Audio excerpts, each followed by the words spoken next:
Demokrasi Indonesia makin bebas. Pasca ditetapkannya putusan MK yang sekarang tidak lagi memakai presidensial threshold. Apa, Gri? Gua nggak tahu, Gri. Ya, batas syarat pengusungan sebuah partai untuk bisa mengusung calon presiden atau wakil presiden.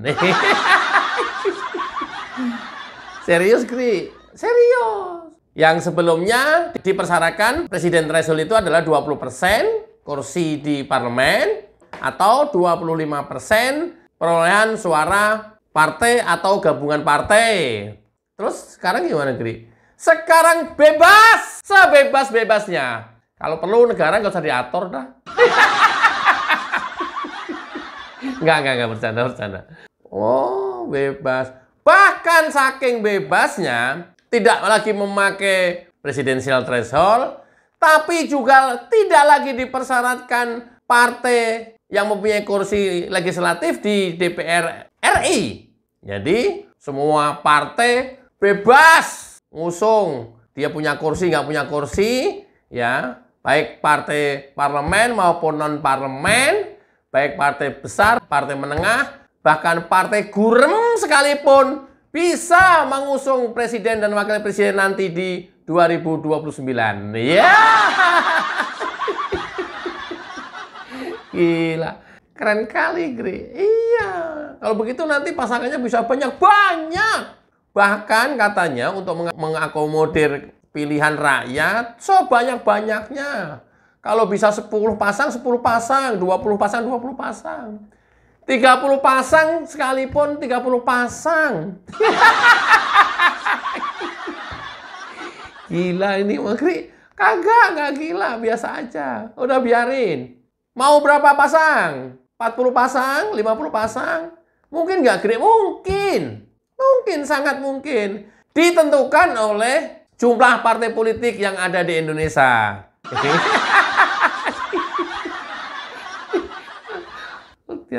Gri, ini menurut lu makin kacau apa makin?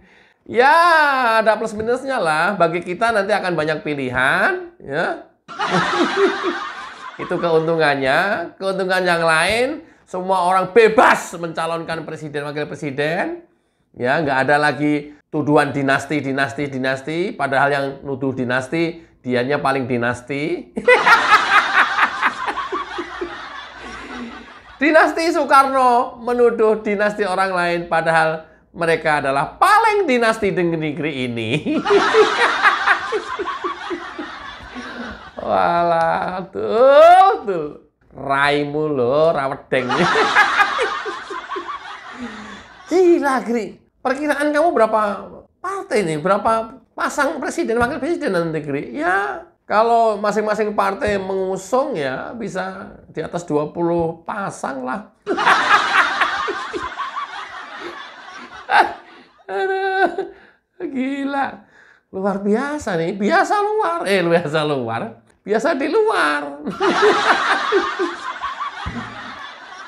Kalau kita berdasarkan pengalaman di 1999, kita itu ada 48 partai. 48 itu bisa ngusung semuanya. Bisa. Dia nggak punya kursi di DPR RI, bisa. Partai gurem loh, bisa. Berarti partai umat bisa ngusung Amin Rais dong. Bisa. Makanya di tahun 99 itu kita ada 48 partai. Tahun 2004 kita ada 24 partai. Udah kebayangkan? Ya berarti kalau masing-masing ngusung satu pasang, 24 pasang. Kalau tadi di tahun 99 itu ada kemungkinannya 48 pasang ngusung semuanya, ya udah 49 pasang. Ya, mantap kan? Mantap lah. Bravo MK. Ya, ini semua partai baik besar atau menengah, apalagi kecil, menyambutnya dengan riang gembira. Baik pengamat politik, ya, kemudian orang-orang yang banyak mulut, semuanya menyambut gembira. Rakyat pun bersukaria. Nah, tahun 2009, pengalaman kita kemarin, ada 38 partai nasional dan 6 partai lokal. Ini di Aceh. Artinya ada 44 partai. Itu bisa ngusung sendiri-sendiri. Bisa. Walaupun dia nggak menang di legislatif, nggak punya kursi, bisa. Waduh, bikin partai aja. Ayo bikin partai, cepet-cepet. Mumpung masih 5 tahun ke depan lagi. Masa kalah sama PDIP? Ayo bikin partai. Kemudian di tahun 2014, kita ada 12 partai nasional dan 3 partai lokal. Di tahun 2019 kemarin, kita ada 14 partai. Sampai tahun 2024, kurang lebih masih 14 partai, baik besar maupun kecil, partai non-parlemen maupun partai yang hari ini duduk di parlemen atau memperoleh kursi. Serius, seriusa. Bisa semua itu ngusung sendiri-sendiri, bisa.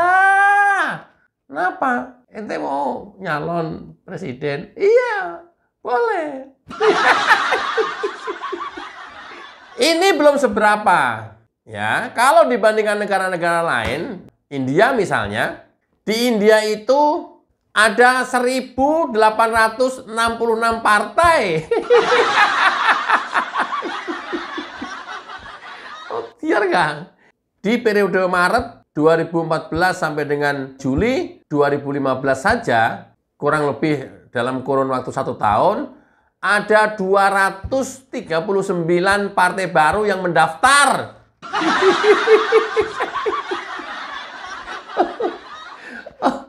Oh, biar ya.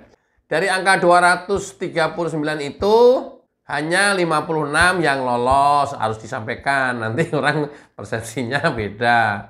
Nah, dari seluruh jumlah partai yang ada, ratusan itu, ada sekitar 84 partai yang tidak memakai simbol.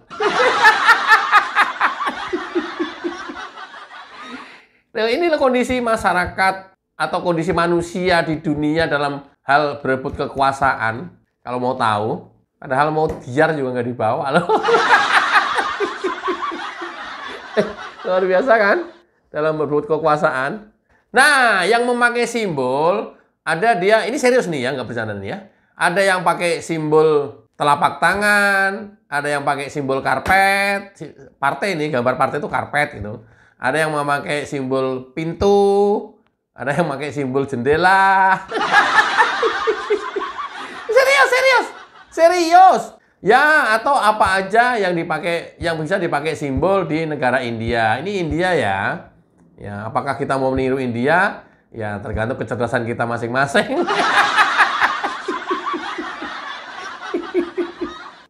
Nah, sampai dengan ini di India itu ada 6 partai nasional dan 57 partai lokal. Artinya secara total ada 63 partai di India pemilu kemarin.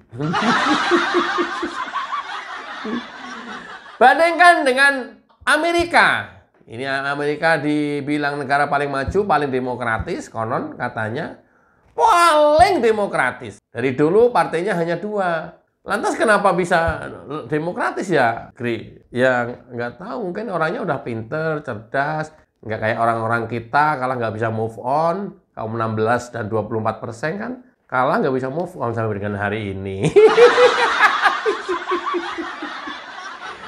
Padahal orang yang dibidik, pelaku yang ditarget-target, udah pensiun, udah nggak menjabat, udah menjadi masyarakat biasa, masih juga belum bisa move on. Masih terus juga dihajar, difitnah, diserang, dicaci maki. Masih sampai dengan hari ini. Masih sampai dengan hari ini. Siapa yang nyerang? Iya, siapa lagi? Kalau bukan deretan kader PDIP, kemudian kaum 16% yang kalah, dan kelompok 24% yang sampai dengan hari ini masih belum bisa move on. Itu orang-orangnya. Nggak ada nambah lagi. Nggak ada. Itu aja. Sampai dengan hari ini itu aja. Ya. Sampai rela jual-jual ke luar negeri. Ya, pakai NGO CCRP, luar biasa kan? Luar biasa.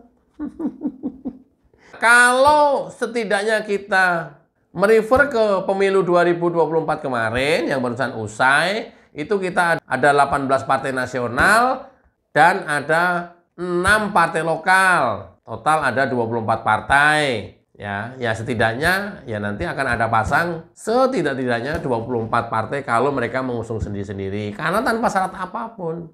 Syarat perolehan suara, syarat kursi, enggak pakai sama sekali. Even partai yang baru didirikan tapi sudah dinyatakan lolos, itu berhak untuk mengusung calon presiden dan wakil presiden.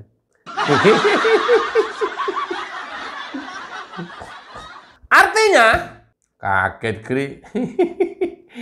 Artinya, kalau sudah seperti ini, ayo kita sama-sama challenge, kita sama-sama tantang orang-orang yang banyak mulutnya, yang seolah-olah sudah dol. Siapa Gri? Amin Rais. Tantang sekarang. 2029, Anda bisa nyalon presiden tanpa cari kawan partai, tanpa cari syarat untuk pengusungan. Partai Umat bisa. Ayo, kita tantang sekarang. Kira-kira kepilih sama masyarakat apa enggak? Biar enggak nyocot terus. Biar enggak mulut besarnya liar terus. Ayo. Kan seolah-olah kalau kalian komentar sudah paling hebat, ya, orang paling bisa mengatur negara ini, apalagi kalau sudah menyangkut hinaan, cacian, fitnahan ke Jokowi dan Gibran. Ayo, kita tantang sekarang Amin Rais. 2029, Pilpres, kamu bisa nyalon. Ayo, tantang sekarang. Tidak berhenti sampai di situ. Gatot Nurmantio. Gatot, lu kan mantan jenderal. Orang paling hebat. Ya, Jokowi jelek. Ya, Jokowi nggak demokratis. Dinasti, dan lain-lain. Ayo. Gatot Nurmantio. Kemarin kamu gagal nyalon karena tidak dapat pengusungan atau tidak dapat pasangan. Sekarang kamu bisa pakai partai apapun, partai negara, bisa. Partai buruh, enggak. Partai buruh, sepertinya dia mau deklarasi calon presiden 2029. 5 tahun lagi, sekarang sudah mau deklarasi, enggak apa-apa. Bagus. Kan untuk sosialisasi ke masyarakat. Gatot, sekarang untuk menunjukkan kehebatan kamu, kamu bikin partai. Maju sama-sama calon presiden di 2029. Ayo. Gatot. Tot. Hah? Siapa lagi? Din Samsudin, ya, kamu bisa berpasangan dengan Amin Rais di Partai Umat. Terserah siapa yang menjadi wakil. Atau kamu bisa bikin partai. Kan kamu sudah ada organisasi penyelamat bangsa atau apa itu. Ayo, bikin partai. Partai penyelamat bangsa. Din Samsudin. Biar nggak mulut besar. Biar jangan banyakkan mulut doang. Orang paling merasa benar di dunia ini. Yang lain salah. Hina, caci maki, fitnah terus ke Jokowi. Ayo. Din Samsudin. Kamu punya basis massa. Daftarkan sebagai partai politik. Maju di Pilpres 2029. Kita buktikan keterpilihan yang dilakukan oleh rakyat Indonesia. Ayo, nggak ada halangan apapun sekarang. Kita buktiin orang-orang yang banyak cocornya diumbar terus-terusan tiap hari. Kesempatan kalian menjadi pemimpin Indonesia. Gua pilih. Gri, gimana caranya kalau semuanya nyalon lu mau milih? Iya juga ya. Ya siapa aja lah. Refli Harun. Ya, ini orang paling yang serba tahu. Refli Harun, kamu kan ahli tata negara. Tunjukkan bahwa kamu bisa mengatur negara ini. Tidak seperti Jokowi yang kamu hina-hina terus, yang kamu rendahkan terus. Refli, ayo bikin partai. Atau kamu bisa berpasangan dengan Faisal Assegaf. Kan sudah ada partai negara tuh. Kelompok kalian tuh. Ayo, kita adu nanti di Pilpres 2029. Refli, nyalon. Untuk pembuktian bahwa kalian juga bisa membangun negara ini. Bahwa kalian juga bisa memimpin negara ini. Ayo, come on. Biar sosornya nggak diumbar kemana-mana. Ini sosornya kalian yang diumbar terus kan kemana-mana kan. Saya Didu. Ini saya Didu, Refli Harun, ya. Fahru Roji, orang-orang pecatan Jokowi semua ini. Fahru Roji dipecat dari Menteri Agama, saya Didu dari Sekretaris Kementerian, Refli Harun dari Komut BUMN. Mereka menyangkal, saya mengundurkan diri kok, saya nggak dipecat. Udah terserah, bahwa yang terpenting putus di tengah jalan, apapun alasannya. Dan itu dianggap nggak mampu. Ayo, kalian kan begitu dipecat kan hebat nih. Nah, karena kalian hebat, nyapres 2029. Ada kesempatan 4 tahun untuk bikin partai. Ayo, bikin jaringan, menyusun kekuatan. Ayo, ada kesempatan sekarang. Nggak perlu partaimu menang. Asal ada partai politik udah. Daftarkan, diterima, sah, bisa ngusung. Ayo, nggak ada alasan lagi untuk kalian terus mencaci maki pemimpin di negara ini. Buktikan kalian bisa, buktikan kalian mampu. Buktikan kalian lebih hebat dari pemimpin yang kalian caci maki. Mau diar ya lu? Mau diar lu? Mau diar nggak? Mau diar lah, Gri, kalau begini caranya. Aduh, jangan gitu, Gri. Gua nggak mampu, Gri. Ya! Nggak, terus terang, Gri. Sebenarnya gua nggak ada kemampuan apa-apa, Gri. Cuman gua banyak bacot aja sih, Gri.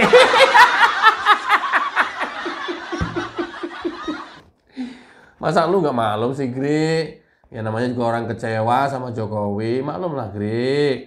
Oh ya. Ya kalau gua nggak banyak bacot gimana? Wah, ini kesel, Gri. Kesel gua sama Jokowi tuh. Dan gua nggak mampu ngapa-ngapain, kecuali gua ngebacot terus.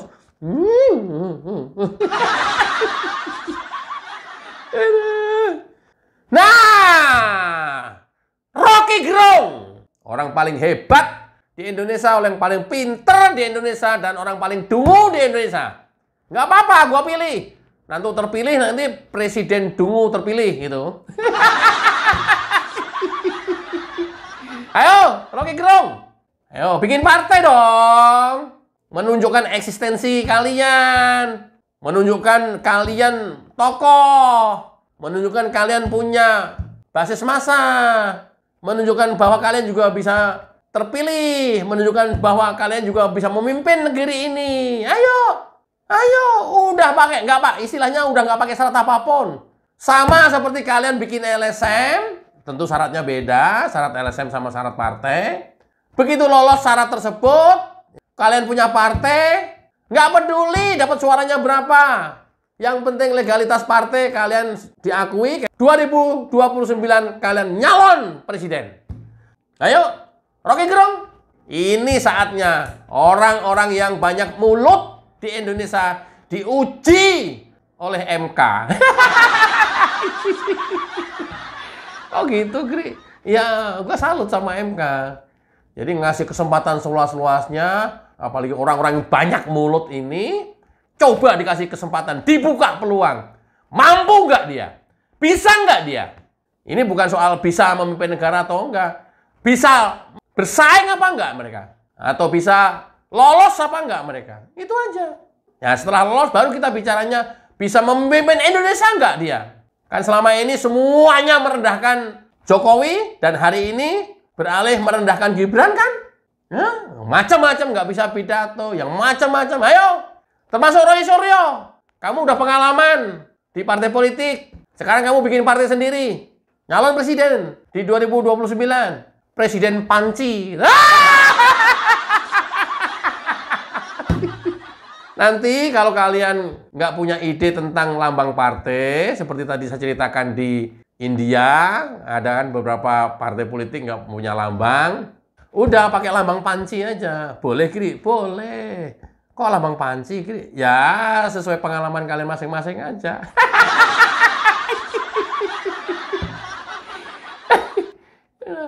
Udah. Kalau perlu namanya juga udah Partai Panci gitu aja. Udah bagus itu. Partai Panci itu singkatan dari pas untuk dicoblos seluruh masyarakat Indonesia. Oke.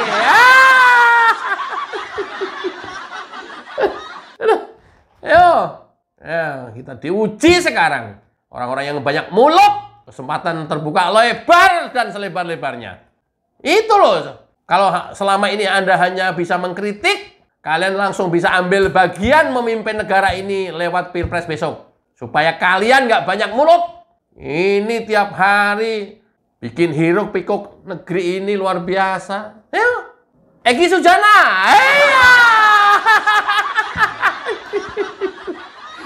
Yang kemarin mau nyalon gubernur Jakarta dari Independen. Nah, ayo. Kan kamu punya rombongan emak-emak itu tuh. Bikin partai, Ki. Ki Sujana bikin partai. Bikin partai supaya kalian bisa nyalon presiden. Atau nanti setidaknya gabungan partai kamu berbagi ambil wakil atau ambil presidennya. Ya? Misalnya berpasangan dengan Amin Rais misalnya. Bikin partai. Nggak perlu menang pemilu legislatif. Nggak perlu punya kursi. Nggak perlu lolos Senayan dulu. Nggak perlu. Terdaftar jadi partai politik. Udah bisa nyalon. Kemudian sederetan yang lain, Ihsanuddin Nursi, ini orang hebat juga, dan hebat juga mulutnya. Ahmad Yani, Jumhur Hidayat, Adi Marsadi, Abdul Rosyid, Bakhtiar Nasir. Ya kemana Bakhtiar Nasir ya? MS Kaban, Abdullah Eha Mahua, Neno Warisman, Kamalia Malik, Sah Bandar Nainggolan, termasuk Dr. Tifa sekalian. Nyalon presiden. Kan mulut kamu banyak banget tuh. Nyalon presiden. Kesempatan terbuka luas. Rias Rasyid, Abraham Samad. Nah, Abraham Samad kan kemarin gagal jadi wakilnya Jokowi. Nah, mungkin kayaknya kecewa sampai dengan hari ini kan. Jadi sekarang berubah juga, mulutnya banyak banget. Marwan Batubara. Nah, ini nih. Di mana-mana ada terus ini. Kasihan Marwan Batubara. Dan Habib Rizik. Nah, Habib Rizik bikin partai Arab kayak apa kayak, atau partai FPI. Nah, ini keren ini. Ayo, tunjukkan bahwa kalian yang selama ini bermulut besar, ya, banyak mulut, bahwa kalian juga bisa memimpin negeri ini dan kalian juga bisa bersaing dan menang di Pilpres 2029. Syaratnya sudah dipermudah sama MK sekarang. Kalau kemarin sulit karena pakai presidensial threshold, syaratnya 20% kursi atau 25% perolehan suara di parlemen. Sekarang 0. Nggak pakai syarat itu sama sekali. Nggak dapat kursi. Nggak dapat kursi juga nggak apa-apa. Bawa kursi rombeng kayak apa kayak. Nggak pakai. 0. Yang penting kalian sah terdaftar menjadi partai politik. Nah, bisa ngusung presiden besok di 2029. Tunjukkan aksi kalian bahwa kalian mampu memimpin negara ini. Kalian mampu bersaing untuk menjadi pemimpin negara ini. Dan tidak hanya banyak mulut. Buktikan. Selama ini kan kita persepsikan kalian itu banyak mulut. Lebar mulut, banyak mulut. Dan kalian itu hanya mengandalkan mulut. Saatnya sekarang kalian harus buktikan. Teman-teman sepakat ya? Untuk nanti kita pilih nama-nama yang tadi kita sebutkan.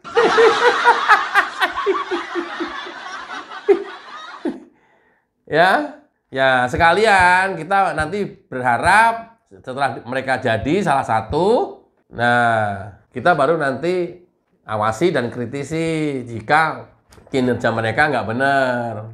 Gampang kok memimpin negara ini kok. Gampang. Dr. Tifa juga bisa. Kecil itu mah.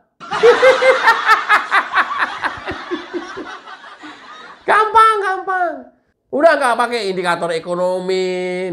Nggak pakai. Udah nggak usah pakai semuanya. Pertumbuhan. Nggak usah. Ya, kemiskinan dan lain-lain. Nggak usah. Cukup pakai persepsi. Ya. Cukup nggak pakai apa kata hati kalian aja. Kayak Dr. Tifa gitu. Waduh. Mas Anies itu nggak kelas. Mas Anies itu kelasnya pemimpin dunia. Dia ditunggu-tunggu sebenarnya menjadi pemimpin Palestina. Ini cocok ini Dr. Tifa ini jadi presiden ini. Atau setidaknya wakil deh. Wakilnya Anies gitu. Ada ya orang-orang kayak begini. Oke ya. Ya, saya anggap nama-nama tadi yang saya sebutkan ini adalah warga negara yang baik. Ini aset negara. Cuman mungkin karena kekecewaan mereka, I don't know, mungkin nggak dapat tempat, nggak dapat kesempatan, nggak dapat peluang, atau kecewa, atau kalah, atau whatever lah.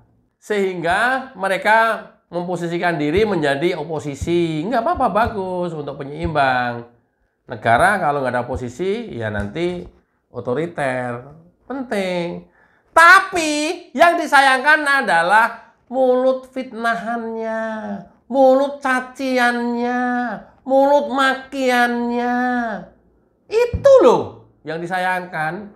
Oposisi keberadaannya kita harapkan. Dan itu penting. Kalau nggak ada oposisi, ya negara akan sewenang-wenang juga. Tapi selama ini bukan oposisi. Oh, kritik kok nggak boleh sih? Bukan kritik. Mencaci maki, menghina, memfitnah, merendahkan. Itu loh yang dilakukan mereka ini. Bukan mengkritik. Mengkritik nggak seperti itu. Mengkritik kita butuh dikritik juga, butuh dikontrol juga, butuh diingatkan juga. Emang manusia sempurna. Karena ketidaksempurnaannya perlu oposisi, perlu orang yang bisa meluruskan. Salah lo. Awas, belok lo. Jangan belok, nggak lurus lo. Perlu. Tapi ini orang-orang yang besar mulut, orang banyak mulut, ini bukan mengkritisi, memfitnah. Rata-rata memfitnah. Memfitnah, merendahkan, mencaci maki, menghina. Kita tunggu nama-nama tadi yang saya sebutkan di Pilpres 2029. Mudah-mudahan semua nama tadi muncul dan masing-masing berlaga di Pilpres nanti.